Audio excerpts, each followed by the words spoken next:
"You call this garbage food?"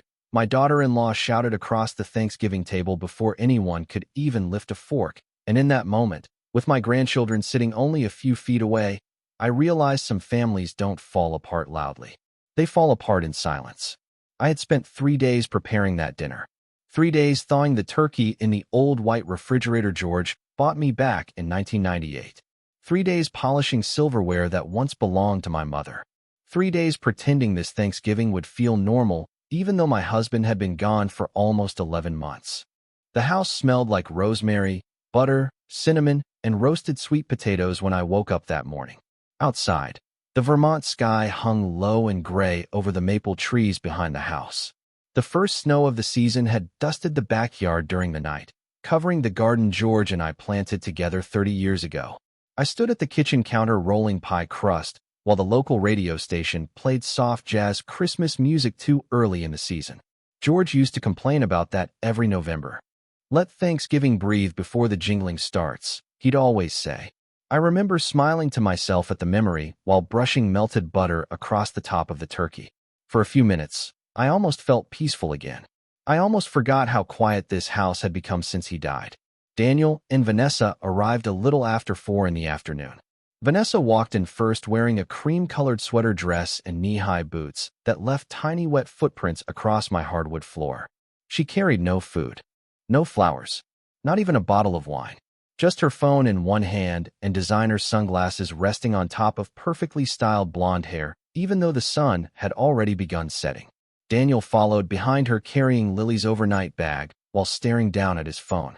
"Smells good in here, Mom," he said absently before kissing my cheek without really looking at me. Lily ran into my arms immediately. "Grandma Eleanor, did you make the pumpkin pie?" she whispered excitedly. "2 of them," I told her softly. "One with extra whipped cream, just for you." Vanessa glanced around the dining room and sighed. "You're still using these old decorations?" she asked while pulling off her coat. My eyes moved toward the center of the table where small orange candles sat beside handmade fabric pumpkins I'd sewn years ago. "Your father-in-law loved them," I said quietly. Vanessa gave a tight smile that never reached her eyes. "Well, I guess some people get attached to outdated things." I pretended not to hear it. That had become a habit lately. Pretending not to notice little cuts disguised as comments. Pretending not to see the way Vanessa slowly rearranged this house every time she visited. Pretending not to recognize the growing distance in Daniel's voice whenever he spoke to me now. Dinner started almost peacefully. Lily helped pass the rolls while soft jazz music played from the living room speaker. Steam rose from bowls of mashed potatoes and green beans. I carved the turkey carefully the same way George taught me years ago. For a few moments, watching Lily laugh while reaching for cranberry sauce, I convinced myself maybe things were still reparable. Maybe grief had simply made everyone colder. Then Vanessa took one bite of the stuffing. She stopped chewing immediately, her face twisted in disgust. "Oh my God," she muttered loudly, setting down her fork. Daniel froze beside her. I felt my stomach tighten before she even looked at me. "You seriously expect people to eat this?" she asked. The room went still. Even Lily stopped moving. "Vanessa," Daniel whispered nervously, but she ignored him. "The turkey's dry. The stuffing tastes strange. And this cranberry sauce." She pushed the bowl slightly away from herself with 2 fingers. "You call this garbage food?" Her voice cracked through the dining room like breaking glass. I looked down at my plate because suddenly I couldn't look at anyone at all. My hands remained folded calmly in my lap, even though I could feel heat rising behind my eyes. Across the table, Lily stared at her mother in confusion. Daniel said nothing. Not one word. The silence hurt more than Vanessa's voice ever could. I reached slowly for my linen napkin and dabbed the corner of my mouth, even though there was nothing there. Then I stood carefully from the table. My chair scraped softly against the hardwood floor. "I'll make fresh coffee," I said quietly. My own voice sounded far away to me. Thin, tired, older than 68. As I walked toward the kitchen, I caught my reflection briefly in the dark dining room window. Small, gray-haired, invisible inside my own home. And somewhere deep inside me, something that had been holding together since George's funeral finally began to crack. I stood in the kitchen for a long time after leaving the dining room. The coffee machine hummed softly beside me while the sounds of silverware and quiet conversation drifted in from the dining room like they belonged to another family entirely. My hands rested against the edge of the counter as I stared out the small window above the sink. Snow had started falling again. Tiny white flakes moved slowly through the darkness beyond the porch light. George used to love the first snowfall of Thanksgiving week. Every year he would stand outside on the front steps with a mug of coffee and say the same thing. "Looks like Christmas is knocking early this year, Ellie." I closed my eyes for a moment when I heard his voice in my memory. Sometimes grief arrived loudly. Other times it slipped quietly into ordinary moments like steam rising from a coffee cup or the smell of cinnamon cooling on a pie crust. The house had not felt like home since the morning the paramedics wheeled George through the front door for the last time. Even now, 11 months later, I still caught myself listening for his footsteps upstairs. Still expected to hear the creak of his recliner in the living room around 9 every evening. After 42 years of marriage, silence becomes its own kind of wound. I poured coffee into the old ceramic mugs we bought during a road trip through Maine back in the 1980s. One of the handles had been chipped for years, but George refused to throw it away. "Anything worth loving survives a few cracks," he used to tell me. I carried the coffee toward the dining room slowly, steadying the tray carefully with both hands. Vanessa was laughing softly when I returned. Not loudly, not cruelly, just enough to let me know dinner had already moved on without me. Daniel glanced up briefly when I stepped back into the room, but his eyes dropped almost immediately toward his plate. Lily was the only one who looked relieved to see me return. "Grandma Eleanor, can I help with dessert?" she asked quietly. "Of course, sweetheart," I said. My voice sounded calm now. Too calm. The kind of calm that comes after something inside you stops fighting. I placed the coffee beside Vanessa first because that was how I had been raised. My mother believed dignity meant continuing to behave properly even when others forgot how. Vanessa accepted the mug without thanking me. Her manicured fingers wrapped around the handle while she scrolled through her phone with the other hand. "I still think next year we should just cater Thanksgiving," she said casually. "Nobody really cooks like this anymore." Nobody. Such a small word. But I felt it settle heavily into my chest anyway. I sat quietly at the end of the table while Lily helped slice the pumpkin pie. The candles burned lower now, their soft orange light flickering across the polished mahogany table. George refinished by hand the summer Daniel turned 12. I remembered that summer clearly. Daniel had followed his father around the garage carrying nails and tools twice his size because he wanted to help. George never complained about the mistakes, never raised his voice. He would simply smile and say, "That is how boys learn." Sometimes I wonder when exactly my son stopped being that boy. Maybe it happened slowly. Maybe love can be reshaped little by little until a man no longer recognizes himself. Vanessa suddenly looked around the dining room. "Honestly, this whole house feels frozen in time," she said. "It could use a real renovation." My fork paused halfway to my plate. Daniel shifted uncomfortably beside her. "Vanessa," he murmured softly, but she continued anyway. "I mean, all this dark furniture and old wallpaper. People want open kitchens now. Bigger windows. Cleaner spaces. Cleaner spaces." I looked around the room slowly. At the framed family photographs lining the walls. At George's reading glasses still resting near the china cabinet where he left them last winter. At the grandfather clock ticking steadily in the corner like it had every day for nearly 30 years. This house did not feel outdated to me. It felt lived in, loved, remembered. But sitting there beneath the soft glow of candlelight while my daughter-in-law discussed my home like a property listing, I suddenly understood something that had been quietly growing for months. Vanessa was not trying to join this family. She was trying to replace it. And somewhere deep down, I think Daniel had already allowed her to. After dessert, the house settled into that strange quiet that always follows a family meal where nobody says what they are truly thinking. Lily sat cross-legged on the living room rug watching an animated Christmas movie while soft lights from the television flickered across the walls. Daniel disappeared onto the back porch with his phone pressed against his ear, pacing slowly through the cold while his breath drifted white into the night air. Vanessa remained at the dining table scrolling through pictures she had taken during dinner, occasionally adjusting filters and brightness with sharp little movements of her thumb. I stood alone in the kitchen rinsing dishes beneath warm water that smelled faintly of lemon soap and roasted turkey. The window above the sink had started fogging from the steam. Outside, snow continued falling quietly over the backyard. George built that backyard fence himself during the summer Daniel graduated high school. I remember how proud he looked afterward, standing there in faded jeans with sawdust on his shirt and sweat soaking the brim of his baseball cap. Solid things matter, he used to say whenever he worked with his hands. People need something that lasts. I dried my hands slowly with a dish towel and glanced toward the hallway, where George's old coat still hung beside the front door. Dark brown wool, slightly worn at the cuffs. I had not moved it since February. Some mornings I still catch myself almost calling out to him when the house creaks. Grief does not disappear. It simply learns how to sit quietly beside you. Vanessa entered the kitchen without looking up from her phone. "You really should think about repainting in here," she said casually. "The yellow walls make the whole space feel smaller." I folded the dish towel carefully before answering. "George picked that color." She finally glanced at me then. "Well, George is not here anymore." The words landed softly, calmly. That almost made them worse. I looked down at the counter because I suddenly understood something uncomfortable. Vanessa never raised her voice unless she wanted an audience. The cruelest things she said usually came quietly when nobody else could hear them clearly enough to object. "People have to move forward eventually," she continued while leaning against the kitchen island. "You cannot keep living like some museum exhibit." I nodded once even though my chest tightened painfully. "Maybe not." She crossed her arms. "Daniel worries about you, you know." That surprised me enough to look up. "Does he?" "Of course he does. This house is huge. The stairs are steep. Winters are hard here.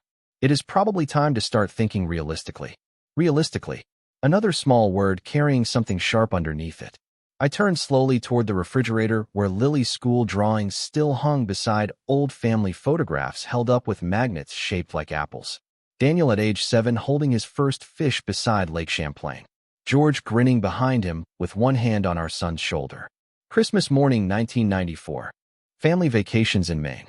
Birthday cakes. Matching pajamas. A whole lifetime pinned casually to a refrigerator door while another woman stood in my kitchen discussing my future like an inconvenience that needed managing. "I am managing just fine," I said quietly. Vanessa smiled then, but it was not warmth. It was patience, the kind adults use with stubborn children. For now. Lily suddenly appeared in the doorway hugging a blanket against her chest. "Grandma Eleanor, can I sleep in Dad's old room tonight?" she asked hopefully. Before I could answer, Vanessa spoke first. "No, sweetheart. We are leaving soon." Lily frowned immediately. "But you said maybe we could stay." Plans changed. The disappointment on Lily's face hit me harder than I expected. "She can stay if she wants," I offered gently. "I can drive her home tomorrow morning." Vanessa's expression tightened for only a second before smoothing again. "That is really not necessary." Lily looked between us carefully. Children always notice tension long before adults admit it exists. "I like it here," she whispered softly. "It feels warm." Vanessa exhaled sharply through her nose. "That is because your grandmother refuses to update the heating system." I watched Lily lower her eyes toward the floor. And suddenly, for the first time all evening, I felt something besides sadness. Not anger exactly. Something colder. Clearer. Because standing there beneath the kitchen lights while snow covered the backyard George once loved, I realized Vanessa was not simply criticizing the house anymore. She was slowly trying to convince everyone inside it that I no longer belonged there. Daniel and Vanessa finally left a little after 9 that night. I stood by the front window listening to the crunch of their tires over fresh snow while the taillights disappeared slowly down the long driveway.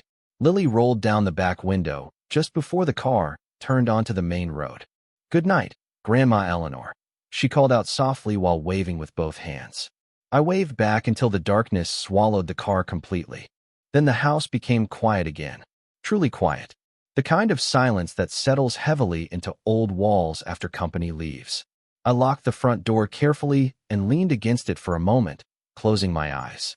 Somewhere upstairs, one of the heating vents rattled softly. The grandfather clock in the dining room ticked steadily through the emptiness. Thanksgiving was over. Another holiday survived instead of enjoyed. I walked slowly through the dining room collecting abandoned glasses and folded napkins.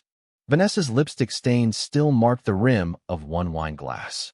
Daniel's chair remained pushed slightly away from the table, as if he had left in a hurry. I straightened it automatically because that was what I had always done, fixing small messes before they became larger ones. George used to tease me about that. Ellie, one day you are going to polish this house right into heaven. He would laugh while stealing olives from the relish tray before dinner. I smiled faintly at the memory as I carried dishes into the kitchen. Some nights memories felt warm. Other nights they felt sharp enough to cut through skin. By 10:30 the kitchen was clean again. Leftover turkey packed away. Candles blown out. Dishwasher humming softly beside the sink. I made myself a cup of chamomile tea and carried it upstairs to our bedroom. I still called it our bedroom, even though George's side of the bed had remained untouched for months. His watch sat on the nightstand beside a stack of mystery novels he never got the chance to finish. His slippers remained tucked neatly beneath the dresser. Sometimes people asked why I had not moved anything yet. I never knew how to explain that grief is strange. Certain objects begin to feel sacred after someone dies. I changed into my old flannel robe and sat carefully at the edge of the bed. Snow tapped gently against the bedroom windows while cold moonlight stretched across the hardwood floor. For a while I simply sat there holding the warm tea mug between my hands. Then I noticed something sticking out slightly beneath George's nightstand drawer. A small black cassette tape. Dust covered the edges. My heartbeat slowed strangely as I bent down to pick it up. In faded silver marker, George's handwriting stretched across the label. For Eleanor. If anything ever feels wrong. I stared at the words for several seconds without breathing properly. George had always been organized. Careful. The kind of man who labeled extension cords and sorted tax documents into neat folders every January. But this felt different. Personal. Intentional. I stood slowly and crossed the room toward the old bookshelf beside the fireplace, where we still kept a small cassette player from years ago. The batteries barely worked anymore. I almost laughed at myself while adjusting the tape inside. It felt ridiculous standing there at nearly midnight listening to old technology creak to life in a dark bedroom. Then George's voice filled the room. Soft, calm, familiar enough to make my chest ache instantly. Ellie, if you are hearing this, then I probably waited too long to say certain things out loud. I sat down heavily on the edge of the bed. My hands trembled around the cassette player. There are things I noticed these past few years that worried me. George continued quietly. Especially where Vanessa is concerned. My breathing stopped completely. Outside, snow continued falling across the dark Vermont hills while the house around me settled deeper into silence. I hope I am wrong, George said after a long pause. But I do not think that woman loves this family the way family should be loved. I think she loves ownership, control, appearances. Tears finally blurred my vision then, though I never made a sound. I simply listened while the man I loved spoke to me from beyond 11 months of grief and silence. If there ever comes a day when this house stops feeling like your home, George said softly, there are things you need to know. Things I put in place to protect you. My fingers tightened around the cassette player as the storm outside deepened. And for the first time since George died, I realized he may have understood what was happening in this family long before I ever did. I barely slept that night. After George's voice faded from the cassette player, I remained sitting on the edge of the bed long after midnight with the tape resting quietly in my lap. Snow continued falling outside, covering the backyard in thick white layers that glowed pale beneath the porch light. The whole house felt suspended in time. Silent. Waiting. I replayed the recording 3 times before dawn. Each time I listened, different words settled more heavily inside me. Ownership. Control. Protect you. George had not been a suspicious man. He trusted people carefully, but once someone earned his loyalty, he defended them completely. For him to leave behind a message like that meant he had seen something serious enough to worry him before he died. Around 5:30 in the morning, I finally rose from the bed and wrapped myself in my old wool cardigan. The house felt colder than usual despite the heat running steadily through the vents. I walked downstairs slowly, one hand trailing along the banister George refinished by hand years ago. Every inch of this house carried his fingerprints somehow. In the kitchen, I brewed coffee while darkness still pressed against the windows outside. The smell filled the room gently. Familiar. Comforting. I stood by the counter holding the warm mug between both hands when my eyes drifted toward the small desk beside the pantry. George used to sit there every Sunday evening paying bills while listening to baseball games on the radio. The desk drawers still contained stacks of neatly labeled folders because George believed paperwork should always be organized before problems appeared. I do not know what made me open the bottom drawer that morning. Maybe instinct. Maybe grief sharpens certain senses after enough loneliness. Inside the drawer sat a thin brown envelope tucked beneath old utility statements. My name was written across the front in George's careful handwriting. Eleanor Whitmore. Private. My heartbeat slowed painfully as I carried the envelope to the kitchen table. The paper felt stiff with age beneath my fingers. Inside were copies of trust documents, property records, and a handwritten note folded neatly between them. Ellie, if you are reading this, then something in the family has probably shifted in ways I feared it might. You need to know this house was transferred into the Whitmore Family Trust 6 months before my surgery. The trust cannot be sold, transferred, or refinanced without your direct approval while you are alive. Daniel does not know the full details. Neither does Vanessa. I stared at the page while morning light slowly crept through the kitchen windows. My coffee had already gone cold beside me. George's handwriting remained steady throughout the letter, calm even while discussing things that now made my chest tighten with unease. I have also instructed Harold Bennett to contact you if there is ever any pressure regarding the property, George wrote. Trust him. He knows everything. Harold Bennett, George's attorney. We had not spoken since the funeral. I leaned back slowly in my chair and looked around the kitchen. Yellow walls, worn hardwood floors, the old copper pans hanging above the stove. Vanessa saw an outdated house, but George had seen something else entirely. A life built carefully over 42 years. A home worth protecting. My eyes drifted toward the window above the sink just as headlights swept across the snowy driveway outside. A black SUV rolled slowly past the house before stopping briefly near the mailbox. I frowned immediately because I recognized the vehicle. Vanessa's. My stomach tightened. It was barely 6:15 in the morning. The engine remained running while I watched through the curtains. After a moment, Vanessa stepped out wearing a long camel-colored coat and speaking rapidly into her phone. Snowflakes gathered in her blonde hair while she paced beside the mailbox. I could not hear every word through the glass, but certain phrases carried clearly through the still morning air. After Christmas. Pause. No, she will not fight it. Another pause while she listened. Then finally, the house is worth at least $800,000 in this market. I stopped breathing for a moment. Vanessa turned slightly away from the house while continuing her conversation, one hand wrapped tightly around her phone. Realtor. She was speaking to a realtor. I knew it immediately. The cold realization spread through me slowly and completely. Thanksgiving dinner had never been about food. The insults, the humiliation, the comments about renovations and cleaner spaces. None of it was random. Vanessa wanted me gone before Christmas because she already planned to sell the house. And standing there alone in my kitchen while snow fell quietly across Vermont, I finally understood why George had left that cassette tape for me in the first place. The rest of that morning passed in complete silence. Not the peaceful kind of silence that follows fresh snow or quiet mornings with coffee and newspapers. This silence felt different now. Sharp, watchful.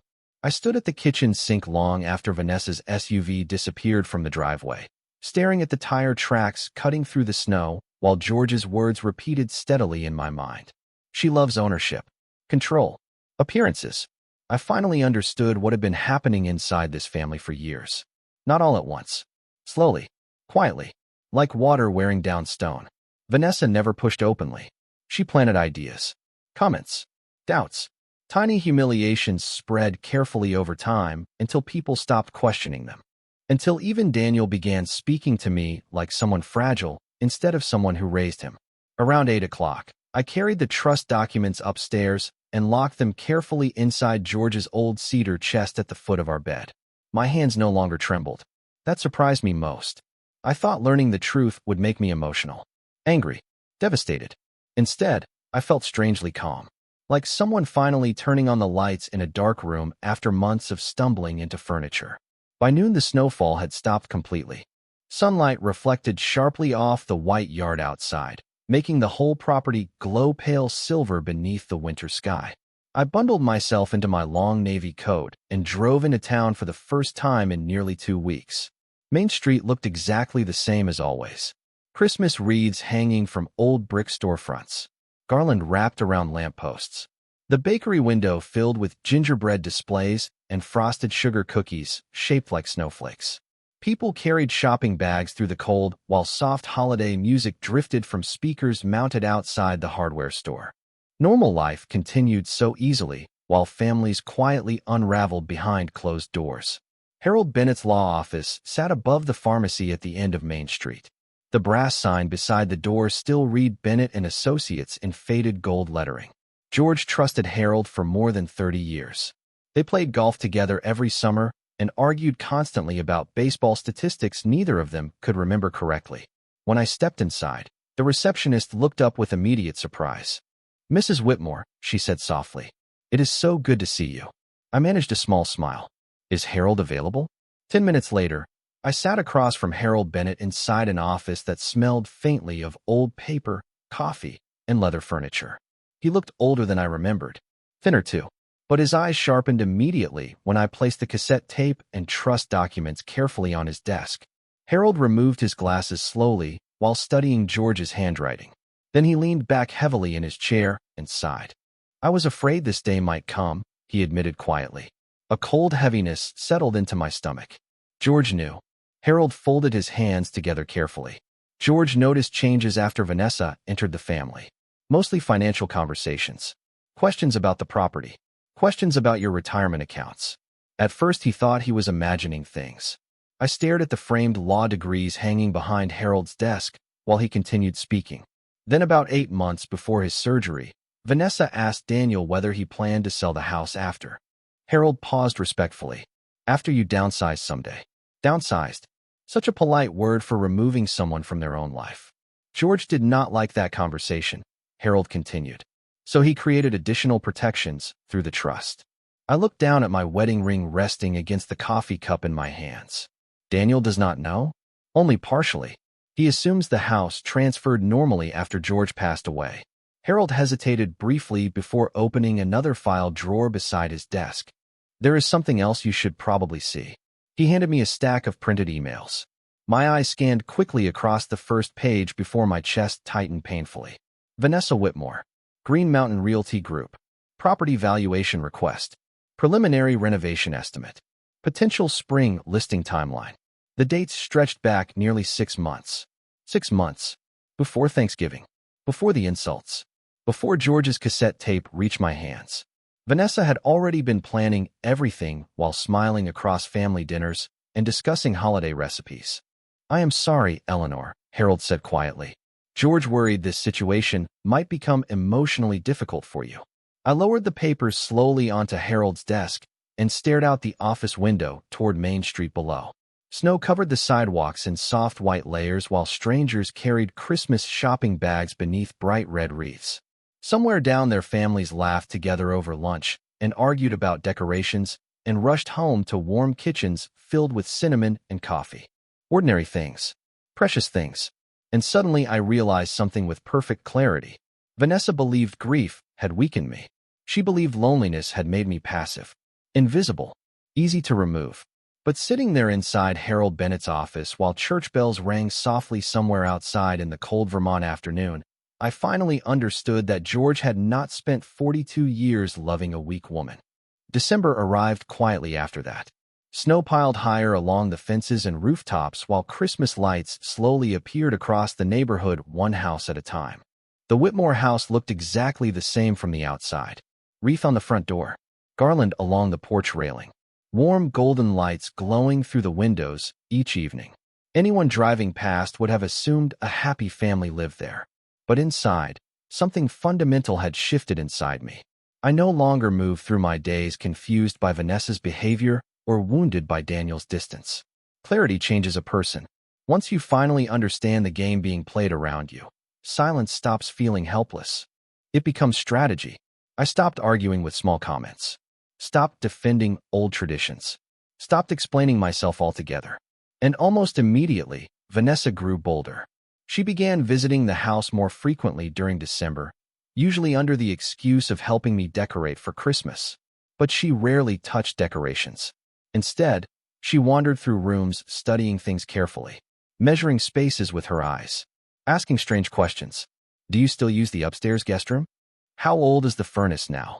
Have you ever considered replacing the kitchen counters?" Every question sounded casual, helpful even.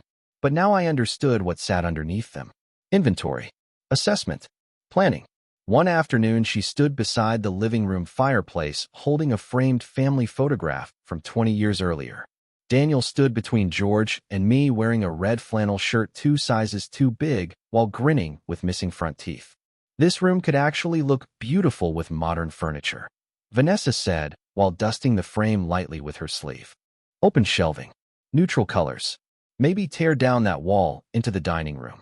I sat quietly in George's recliner, knitting a scarf for Lily, while Christmas music played softly from the radio nearby. George built that wall himself, I answered calmly. Vanessa smiled without looking at me. Not everything old has to stay forever. I noticed then that she had started saying George's name less often, as if removing him slowly from conversation made the house easier to claim. But Lily noticed the changes too. Children always do. A week before Christmas, Daniel dropped Lily off unexpectedly while Vanessa attended some work event in Burlington. Snow fell heavily that afternoon, covering the driveway in thick white drifts while Lily and I baked sugar cookies in the kitchen together. Flour dusted the counter. Cinnamon filled the air. For a few hours, the house finally felt warm again. Real. Grandma Eleanor, Lily asked quietly while cutting star-shaped cookies from the dough. Why does Mommy not like this house? My hands paused around the rolling pin. What makes you think she does not like it? Lily shrugged slightly without looking up. She says it smells old. And she says Grandpa's stuff makes everything feel crowded. Children speak honestly in ways adults forget how to. I carefully placed cookie dough onto the baking tray before answering. Your grandfather loved this house very much. Lily nodded immediately. I know. Dad says Grandpa built almost everything himself. Her small fingers traced circles through loose flowers scattered across the counter. I like it here because it feels safe. Safe. Such a simple word. Yet hearing it spoken aloud tightened something painfully inside my chest.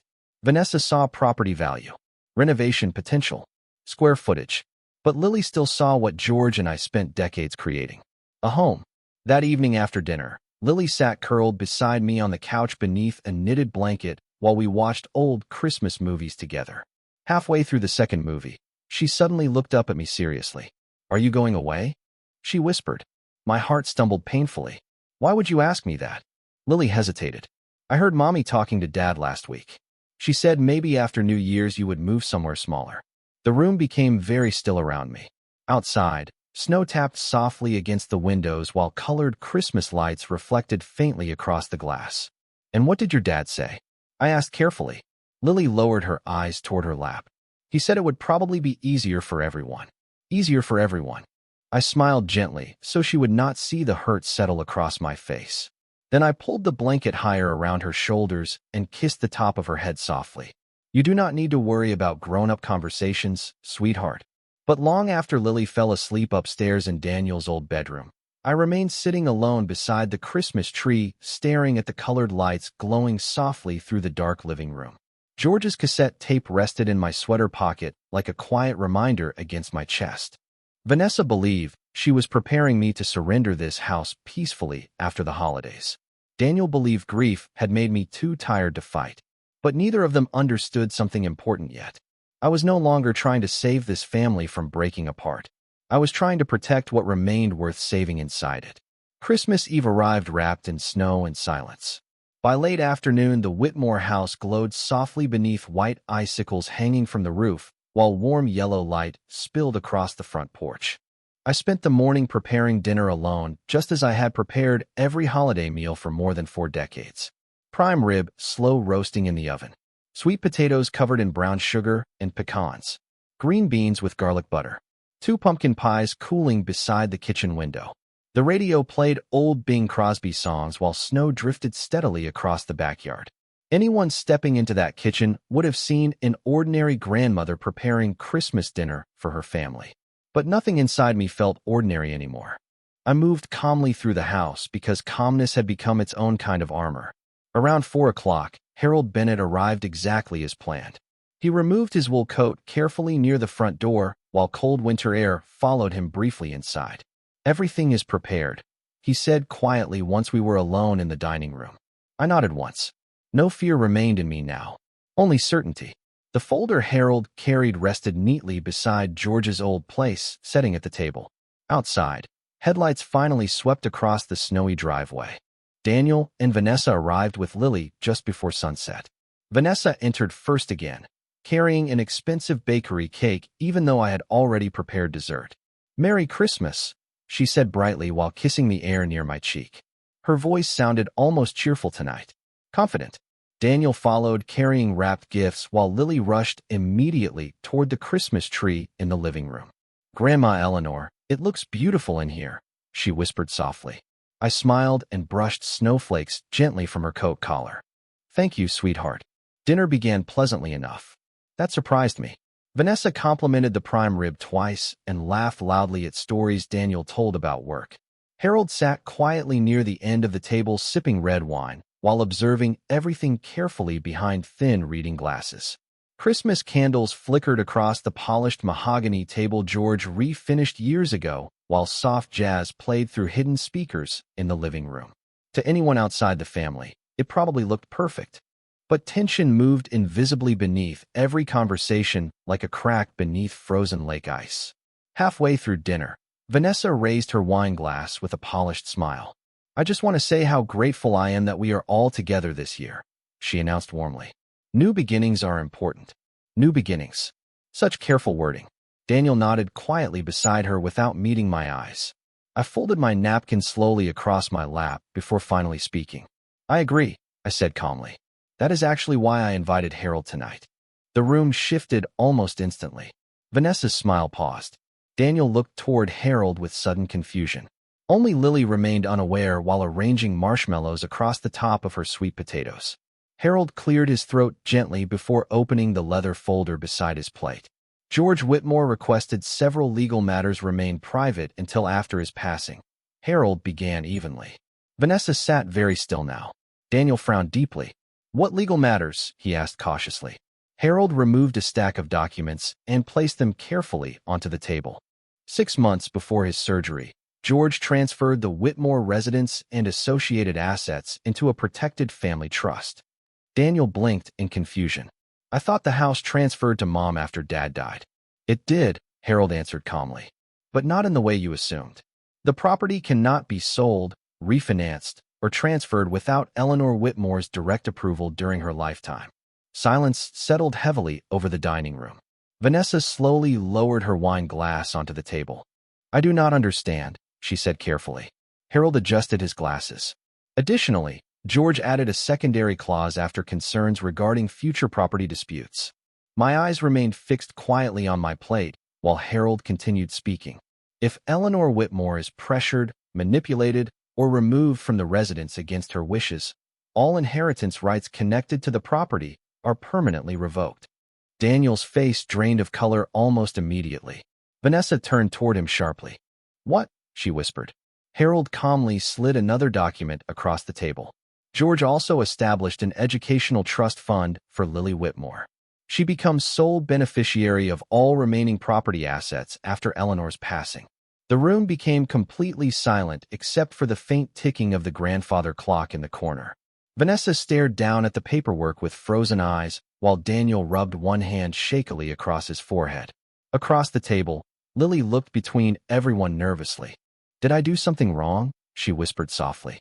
My heart tightened instantly. I stood slowly from the table and walked around to her side, resting one hand gently against her shoulder. "No, sweetheart," I said quietly. "You did absolutely nothing wrong." Then for the first time all evening, I finally looked directly at Vanessa. Her face had gone pale beneath the candlelight while anger and disbelief fought silently behind her eyes. But I felt no triumph, no cruelty, only clarity. George had seen this storm coming long before any of us did.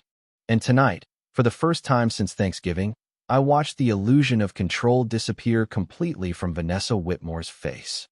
The weeks after Christmas passed slowly, like snow melting inch by inch beneath weak winter sunlight.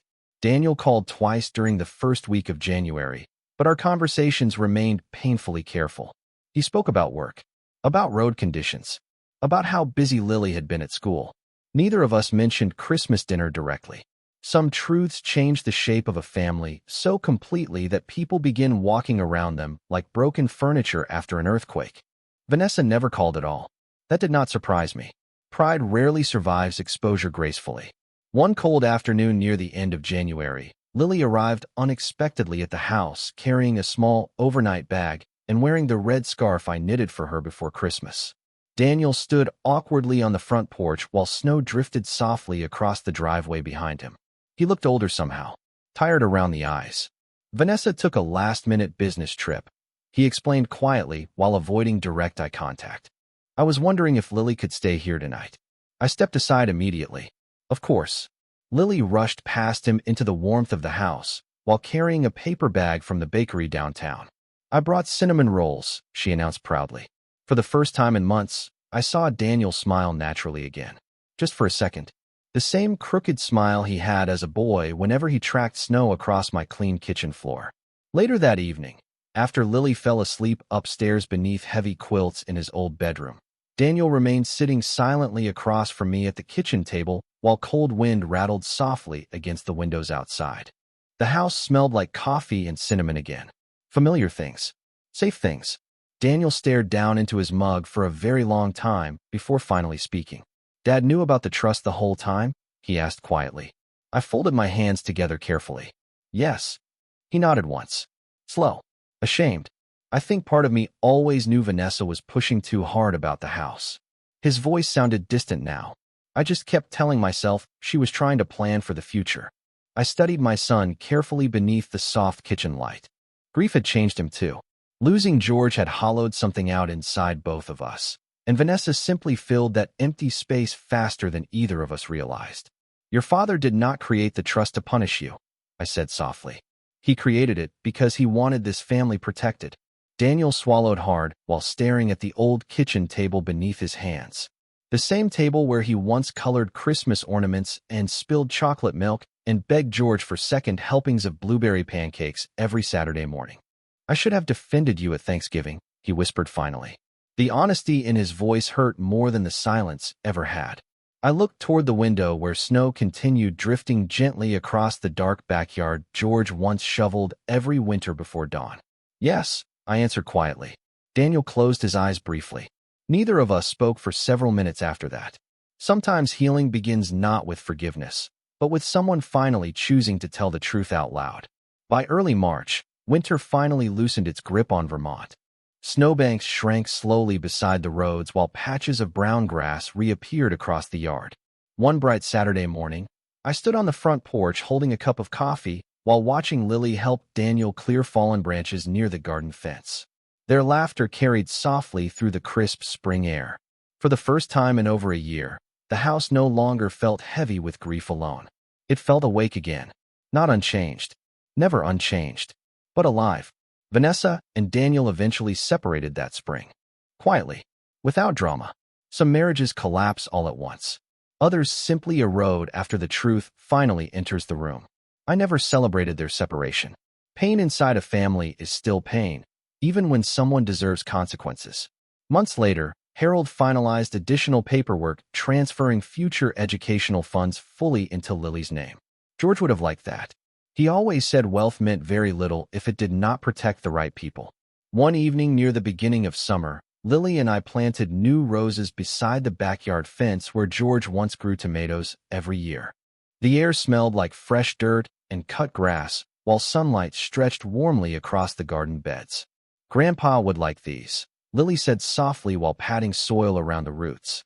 I smiled toward the old maple trees swaying gently above us. Yes, I answered. I think he would. That night, after Lily returned home, I sat alone on the back porch watching fireflies flicker softly across the darkening yard. The house behind me glowed warm beneath the evening lights. My home, still standing, still filled with memories, still mine. And as summer wind moved gently through the trees George planted decades earlier, I finally understood something grief had hidden from me for far too long. Family is not the people who inherit your table. It is the people who protect your dignity when the world begins trying to convince you that you no longer deserve a seat there.